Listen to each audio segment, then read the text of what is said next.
Hello friends, मेरा नाम सनी है और आज के हमारे इस सनी चैनल में स्वागत है। आज मैं आपको लेके आई हूँ हिस्ट्री का टॉपिक इस्लाम का उदय। मैं आपको सारे टॉपिक कंप्लीट करवाऊंगी, जिसमें आज का जो टॉपिक है वो है इस्लाम का उदय। देखो, इस्लाम अरबी भाषा के दो शब्दों से मिलकर बना है। शल्म मतलब शांति, सिल्म समर्पण से बना है। इस्लाम धर्म का उदय अरब देश में हुआ। इस्लाम धर्म के उदय के पहले अरब में बहुवेदवाद और मूर्ति पूजा का प्रचलन था। इस्लाम धर्म के प्रवर्तक पैगंबर मोहम्मद साहब थे। मूर्ति पूजा का विरोधी है। इस्लाम के अनुयायियों को मुसलमान कहा जाता है। इनका पवित्र ग्रंथ कुरान शरीफ है। फिर आता है मुसलमानों के 5 कर्तव्य होते हैं। कलमा, अल्लाह पर पूर्ण विश्वास करना। नमाज, प्रत्येक मुसलमान को दिन में 5 बार नमाज पढ़ना चाहिए। रोज़ा, रमजान के महीने में सूर्योदय से सूर्यास्त तक बिना अन्न जल ग्रहण किए अल्लाह की इबादत करना। जकात का मतलब होता है कि अपनी आय का 2.5% गरीबों को दान में दिया जाए।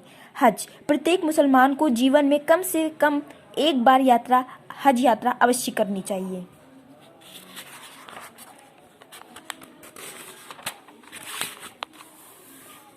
पैगंबर मोहम्मद साहब प्रथम मुस्लिम राज्य की स्थापना की और मदीना का केंद्र बनाकर मुसलमानों पर शासन किया।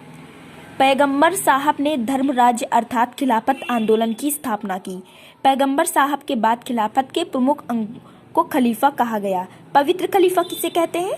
पैगंबर साहब के बाद 4 पवित्र खलीफा हुए। ये चारों पैगंबर के साथी थे और ये सर्व संपत्ति से भरपूर थे। इसलिए इन्हें खलीफा चुना गया और ये पवित्र खलीफा कहे जाते हैं। पवित्र खलीफाओं की राजधानी मदीना थी। अब हमारा आता है अबू बकर। 632 से 634 ईस्वी तक रहे। ये प्रथम खलीफा थे। इन्होंने अल्लाह को केंद्र में रखकर मुसलमानों पर शासन किया और इस्लाम धर्म का प्रचार किया। हजरत उमर 634 से 644 ईस्वी तक रहे। इनके समय में विजय अभियान बहुत सफल हुए। इन्होंने ईरान, इराक, मिस्र आदि के क्षेत्रों को जीतकर खिलाफत में शामिल किया। इन्हीं के समय में 636 ईस्वी में अरबों का भारत पर आक्रमण हुआ, जो असफल हुआ। तीसरे नंबर पे आते हैं हजरत उस्मान, जो 644 से लेकर 656 तक रहे। इनके समय में 651 ईस्वी में पवित्र धर्म ग्रंथ कुरान शरीफ का संकलन हुआ। यह ग्रंथ अरबी भाषा में लिखा गया है। हजरत अली 656 से लेकर 661 ईस्वी तक रहे। इनके समय में भी विजय अभियान काफी सफल रहे थे। सॉरी, ये 61 की जगह 51 लिख गया है। उमैया वंश 661 से 749 तक रहे। 661 में अली की मृत्यु के बाद उमैया नामक व्यक्ति ने अली के पुत्र हसन को हटाकर स्वयं खलीफा बन गया। उमैया वंश की राजधानी दमिश्क थी। अब आता है अब्बासी वंश।